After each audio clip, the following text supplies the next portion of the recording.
लक्ष्मण रेखा।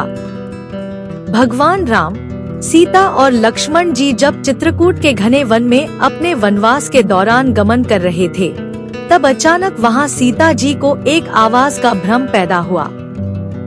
रावण ने माता सीता को हरने के लिए मारीच का सहारा लिया था। मारीच ने एक सोने का मृग बनकर राम के सामने विचरण किया और राम की कुटिया के आगे आकर नाचने लगा। उस हिरण को देखकर सीता जी उस पर मोहित हो गई। वो राम से जिद करने लगी, कहने लगी, स्वामी मुझे यह हिरण चाहिए।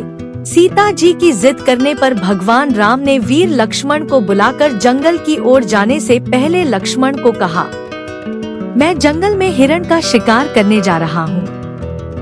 तुम किसी भी हालत में सीता को अकेले छोड़कर मत जाना।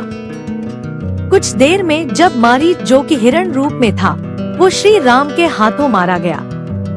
लेकिन मरने से पहले उसने श्री राम की आवाज में बचाओ बचाओ चिल्लाना शुरू कर दिया। सीता जी ने लक्ष्मण से कहा कि वो जंगल में जाकर अपने भाई के प्राणों की रक्षा करे। लक्ष्मण जी ने काफी समझाने का प्रयास किया कि ये संभव नहीं है कि कोई श्री राम का बाल भी बांका कर सके। लेकिन सीता जी जब नहीं मानी तो लक्ष्मण जी ने कुटिया के मुख्य द्वार के महानी वृक्ष के पास एक अमिट रेखा खींची। इस रेखा में दिव्य शक्तियों का प्रवेश था।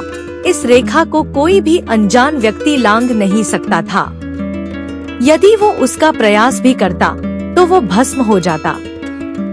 लक्ष्मण वन की ओर चले गए और पीछे सन्यासी का रूप धारण करके भिक्षा मांगने के लिए रावण माता सीता के समक्ष आ गया।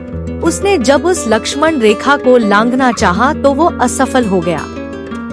इस पर क्रोधित रावण ने सीता जी से कहा कि उनको इस रेखा के बाहर आकर उसे भिक्षा देनी होगी, नहीं तो ये एक अतिथि का अपमान होगा। रावण की बात में आकर सीता जी उस रेखा को लांघ गयीं और रावण ने उनका अपहरण कर लिया।